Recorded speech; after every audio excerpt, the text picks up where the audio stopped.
Será que a queda do Bitcoin nos últimos meses foi programada? Se sim, não foi por um hacker, nem por um governo, mas por uma estrutura de mercado que muitos estão começando a perceber que existe. Milhares de pessoas foram liquidadas no dia 10 de outubro. E o pior, pode acontecer de novo. Porque o mercado mudou e um dos fatores principais é a entrada de gigantes do mercado tradicional, que sabem manipular o mercado como ninguém. Então nesse vídeo eu vou te mostrar quem são os novos jogadores, como eles operam e como isso muda completamente o comportamento de nós que investimos nesse mercado. A verdade é que o que movia o mercado em 2021 era o varejo. Influenciadores de Twitter, sentimento da galera nas redes sociais, era um oceano cheio de barcos pequenos, cada um navegando do seu jeito e fazendo ondas na medida do seu tamanho. Agora entraram os navios, ETFs aprovados, mesas de operações globais, arbitragem profissional numa escala que o varejo nem consegue imaginar. E os navios, na verdade, eles não pedem licença para fazer onda. Então, vamos ao que interessa. O que muda na prática quando esses grandes players institucionais entram no jogo? Esse foi o tema do relatório dessa semana para os assinantes do Professional. Além da análise de cenário, o que esperar para os próximos 30, 90 e 365 dias, nós explicamos também como o institucional age nesse mercado.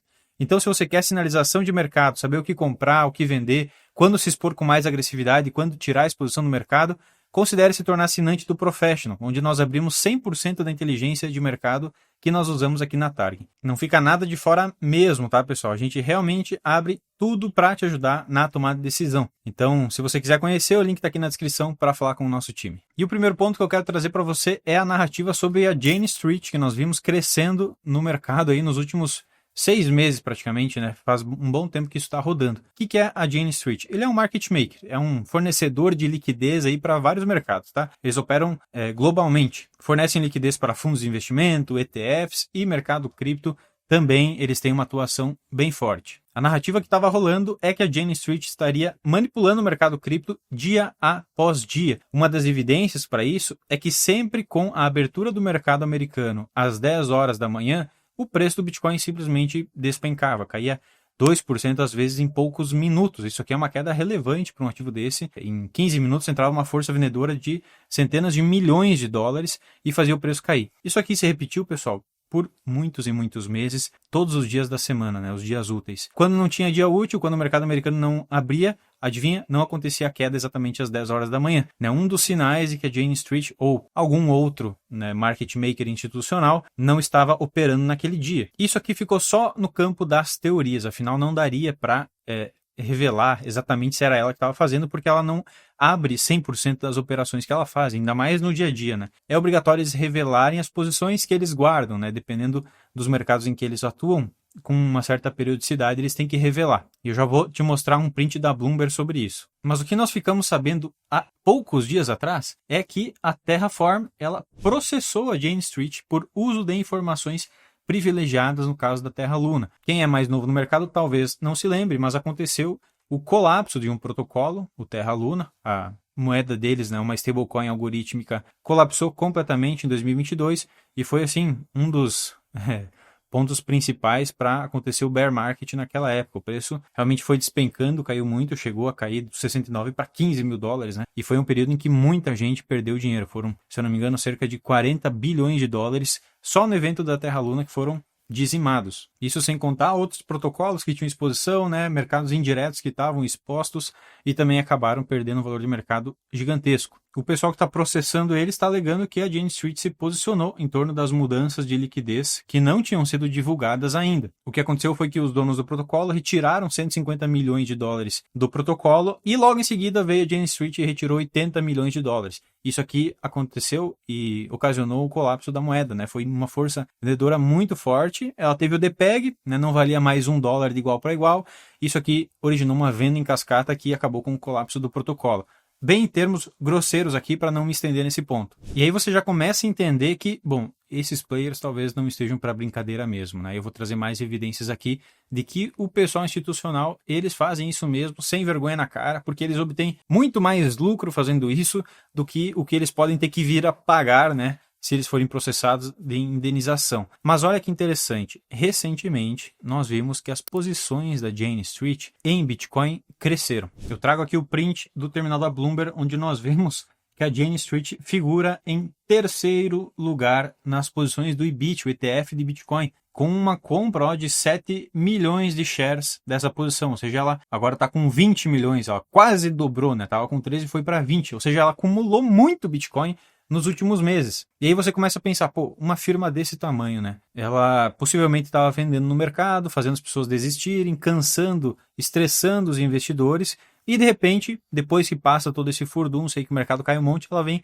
e aumenta toda a exposição dela, quase dobra o volume de Bitcoins. É óbvio que fica claro que ela deveria ter um interesse em fazer o mercado cair se ela estava pensando em acumular esse tanto de Bitcoin que ela acumulou nesse curto espaço de tempo. Mas a pergunta que fica, será que ela tem todo esse poder mesmo? Olha só para os números, pessoal. Hoje a Jane Street ela trabalha com mais ou menos 600 bilhões de dólares. Tá? Não é valor em ativos, é o volume financeiro que ela consegue operacionalizar para distribuir liquidez entre os mercados. 600 bilhões de dólares é 2,5 vezes, mais ou menos, o tamanho do Ethereum inteiro. Isso é metade, praticamente, do valor de mercado do Bitcoin. Então, imagina, será que ela tem poder de influenciar? É óbvio que ela tem poder de influenciar, e não ela sozinha. Todos esses caras gigantescos, market makers, conseguem fazer o que eles quiserem com o preço no curto prazo. É claro que por muito tempo, né, muitos anos, eventualmente eles não consigam, pelo menos não permanecer ocultos a respeito disso. Mas que eles têm poder para manipular o preço, para explorar a emoção dos investidores, espalhar notícias, é óbvio que eles têm, olha o tamanho deles. E não só o tamanho, eles dispõem de estratégias extremamente complexas para manipulação de preço, para explorar liquidez, para fazer as pessoas se desalavancarem, fecharem posições e venderem no prejuízo. Essa é a realidade. O mercado institucional, querendo ou não, ele funciona assim. Eu queria até entender a sua opinião, se você acha que isso aqui é uma teoria da conspiração ou se isso aqui acaba confirmando um pouco do comportamento desses caras. Pode deixar aí nos comentários se você acha que esse pessoal que está entrando no mercado cripto, que já vem no mercado tradicional, você acha que eles estão de fato manipulando o mercado, segurando um pouco o preço para eles poderem acumular mais? Deixa a opinião aí nos comentários. Eu quero aproveitar para trazer aqui um trecho de uma entrevista com o Mark Rowan, que tem 840 bilhões sob gestão na Apollo, ele é CEO dessa empresa e cofundador. Olha só o que ele falou sobre os market makers. So in 2008, we made another series of important changes to the way financial markets work. We discouraged market making by financial institutions. In the equity market, 3 or 4 firms step forward to provide liquidity. And when I go and visit regulators now, I say, well, you know who the largest provider of liquidity is? And they say, well, of course, the New York Stock Exchange. And I'm like, no, Citadel, Jane Street, Susquehanna, and Blue Crest. 4 names that most people have never heard are our providers of equity liquidity around the world. I think Citadel alone is between 30 and 40% of all our trading activity.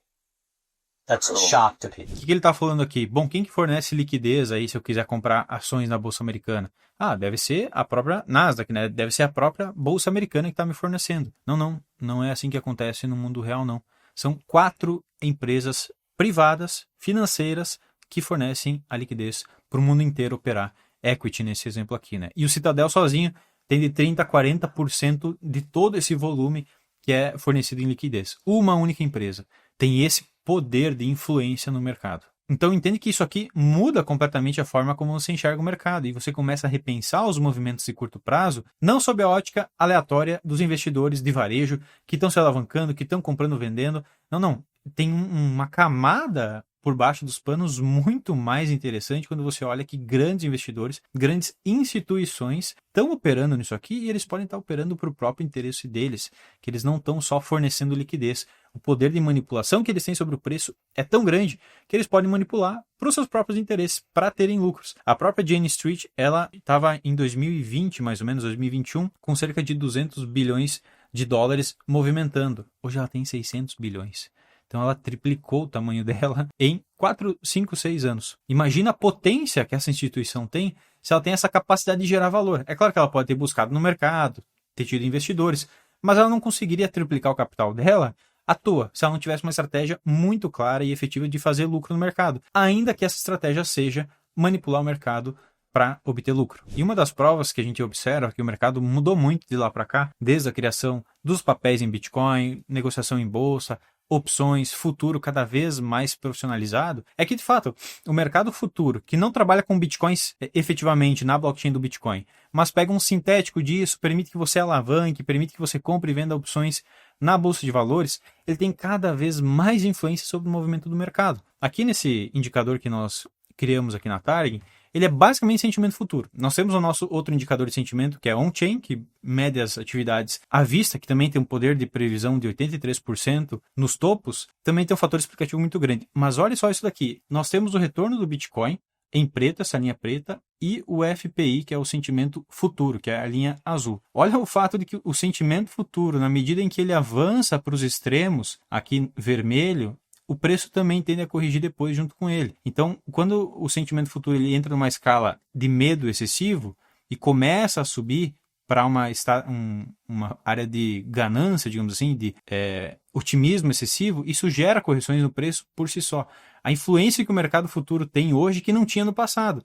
Antigamente era só analisar on-chain, você observava o sentimento da compra e venda à vista, você sabia mais ou menos para o lado que o mercado estava indo. Mas esse sentimento aqui influencia o mercado à vista sem alterar os indicadores on-chain. Você tem que observar o indicador futuro isoladamente para entender o que está acontecendo. Porque eventualmente nós temos o mercado futuro chegando aqui para um extremo, enquanto o sentimento on-chain não chegou. E aí você pensa que está tudo bonito, que pode continuar comprando, que o sentimento não vai cair, que o mercado não vai cair. Mas aqui no futuro ele já antecipou esse movimento e você ganha um poder informacional gigantesco. Né? O pessoal que gosta de trading deve estar adorando essa imagem aqui, é só comprar quando chega aqui no fundo e vender quando passa no vermelho. Né? É mais ou menos assim, né? Você pode enxergar dessa forma. E esse espaço aqui do meio é a neutralidade, ainda não tem uma noção muito clara para onde vai o preço no curto prazo, né? Que é o período de 7 dias. E isso tudo aqui tem que ser levado em consideração hoje em dia porque está ganhando uma influência cada vez maior no mercado. E os institucionais, eles sabem utilizar isso a favor deles como ninguém. Trago aqui o exemplo do JP Morgan, que ele foi multado em quase $1 bilhão, praticamente 920 milhões de dólares, pela prática de spoofing no mercado de commodities. Olha que louco. Ele criava ordens, vamos dizer, uma ordem gigantesca de compra no mercado de commodities. O mercado olhava aquela ordem sendo colocada no book e antecipava. Pô, vai subir o preço, né? Tem um gigante se posicionando. Aí subiu o preço, o que ele fazia? Não executava a ordem. Ou uma ordem de venda para fazer os investidores acharem que alguém tem uma informação muito valiosa. Uma pessoa desse tamanho colocou uma ordem dessa de venda no ouro, que seja, ele sabe de alguma coisa. E aí o resto dos investidores se antecipava e ia vender. Ele nem precisou vender. E ele conseguiu fazer o mercado se antecipar e fazer o movimento que ele queria. E olha o que é mais assustador nesse caso. O JP Morgan fez isso no mercado de commodities, altamente regulado. Todo mundo olha para isso no mundo inteiro. E ele fez isso não por um mês, não por um ano, não por 5 anos. Ele fez isso por 8 anos no mercado de commodities, de 2008 a 2016. E sabe quando isso foi descoberto? 2020. Então olha o tempo que as coisas levaram para vir à tona. Esse é o poder de um cara que sabe o que está fazendo. De um cara grande, que tem contato, que tem noção sobre o mercado, que tem uma mesa imensa, uma mesa não, né? Vamos lá. Tem andares inteiros com milhares de analistas, milhares de operadores fazendo as coisas acontecerem conforme eles querem. E isso aqui não é teoria, isso aqui é fato, está documentado, está público. E olha só, como eu disse, isso aconteceu num dos mercados altamente regulados, como de commodities. Imagina no mercado que ainda está se construindo, né, construindo uma regulamentação como cripto. Então é óbvio que para quem opera em cripto, né, quem deseja navegar bem por esse mercado, tem que estar se atualizando para todo esse tipo de novo dado e nova informação que você tem que analisar para saber o cenário, saber o que está acontecendo. A nossa posição sobre isso ela também é muito clara. Um mercado institucional, ele não é um vilão. Não dá para achar que o mercado cripto vai crescer, Bitcoin vai bater $1 milhão, né, não sei o quê, e o institucional não vai aproveitar essa alta também. Né? É óbvio que se o mercado vai crescer, os caras grandes do mercado tradicional vão entrar também. Então eles não são vilão nesse sentido, mas também eles não são românticos, eles não estão aqui para proteger o mercado, eles querem lucrar. Ainda que isso signifique fazer milhões de pessoas desistirem e venderem no prejuízo, como está acontecendo agora. Então o que esses caras fazem muito bem é explorar a desalavancagem. Quando o mercado está muito alavancado para cima, eles sabem que tem uma oportunidade de forçar as liquidações e comprar mais barato, fazer o preço cair. Eles caçam esses excessos no mercado. Quando o sentimento está muito otimista, quando está todo mundo se posicionando para o mesmo lado, é aí que o movimento contrário é provocado por esses caras. Eles forçam a liquidez, eles têm que montar uma posição grande no mercado. Eles precisam que alguém venda para eles. E às vezes a melhor forma de encontrar esses vendedores é gerando volatilidade, é gerando pânico. Tem um vídeo muito legal no YouTube aí, recomendo que vocês assistam, que é como grandes hedge funds olham para análise técnica. Você acha que eles fazem riscos mirabolantes num gráfico, que eles desenham Fibonacci, não sei o quê? O pessoal que é grande mesmo, eles usam uma técnica um pouco mais apurada disso. Eles não fazem muitas linhas e riscos. eles procuram, pela análise técnica, liquidez. Então, eles olham ali suporte e resistência, mas não para saber, vou comprar quando bater aqui. Não. Eles olham para saber qual é o nível de preço de maior dor dos investidores. Qual que é o nível de liquidação? Hoje, no Bitcoin, tem uns 30 bilhões de dólares shortados, né, apostando na queda do Bitcoin. Tá bom, mas eu quero vender Bitcoin com lucro, eu quero vender com o mercado subindo. Qual que é o ponto, para onde eu tenho que levar o preço que eu sei que vai doer no pessoal, que o pessoal vai tirar a posição e vai fazer o preço subir ainda mais para eu vender? É esse tipo de coisa que esses caras olham. Recomendo que procure uma coisa assim, como grandes gestores de fundo olham para a análise técnica, você vai achar o vídeo, é bem interessante. Então, eles exploram basicamente o seu stop, né? Se você está ali tradando e bota um stop pertinho do preço, meu amigo, esquece, eles vão pegar teu stop. Essa é a função. Se tiver muita gente localizada ali é o ponto que vai doer, eles vão montar uma grande posição explorando essa fraqueza do público varejão aí que está operando. E isso aqui não é teoria da conspiração, é o jogo profissional. É assim que os grandes operadores financeiros operam em qualquer mercado do mundo. Sempre foi assim e sempre vai ser. E aqui está a conclusão que mais importa, porque se o jogo ficou profissional, a sua leitura do mercado também tem que ficar. Você não pode continuar tomando decisão baseada em sentimento do Twitter, enquanto tem players que estão do outro lado da mesa usando modelos quantitativos, por exemplo. Pessoas com acesso a dados que você, às vezes, nem sabe que existem. Então, o jogo mudou. Essa é a história. Isso é claro que cria uma vantagem informacional para quem acessar as regras do jogo primeiro. E foi para isso que a gente criou o Professional. No Professional, você tem acesso à leitura de mercado que leva em conta essa nova realidade. E para isso, nós usamos macroeconomia, usamos mercado de opções, futuros, como mostrei aqui, sentimento, análise técnica eventualmente também é importante. Enfim, usamos uma série de camadas de análise, não é olhar uma coisa só, uma série de indicadores quantitativos que contam uma história muito mais completa do que está acontecendo. Então fica o convite aqui mais uma vez, né, se você quiser se antecipar a essas mudanças que estão acontecendo em tempo real no mercado, fica o convite para conhecer o Professional que está aqui no link da descrição. É só chamar o nosso time aí, conhecer, 15 minutinhos, você já sabe se faz sentido para você ou não. Mas basicamente, pessoal, esse vídeo aqui serviu para mostrar que o mercado, ele está mudando e está mudando rápido e as evidências disso são cada vez mais fortes. Não é um vídeo para desanimar, muito pelo contrário, é um vídeo para incentivar você que estude mais, busque conhecer por que está mudando, porque é óbvio que quem tem acesso a essas informações, enquanto elas mudam em tempo real antes dos outros, vai gerar alfa, vai conseguir ter um resultado que a maior parte das pessoas não tem. Para a gente que estuda esse mercado, é sempre uma maravilha fazer uma descoberta, né? Entender o que está mudando, ver as coisas acontecerem, saber exatamente a relação de causa e efeito entre uma coisa e outra, entre o indicador e o preço dos ativos. É uma maravilha e tudo isso, a nossa função é entregar no Professional para quem se interessa pelo mercado e quer tomar decisões embasadas. Então espero que esse vídeo tenha condensado um pouquinho do que a gente está enxergando de mudança. Claro que tem muito mais coisa acontecendo. Aqui foi uma pequena amostra para vocês, espero que tenha sido útil. Se você gostou do vídeo, deixa aquela curtida para fortalecer o canal. Lembrando que o link aqui na descrição você acessa o nosso grupo gratuito do WhatsApp. Toda semana a gente manda algumas informações ali. Agradeço a sua companhia aqui nesse vídeo e até o próximo vídeo. Tchau, tchau.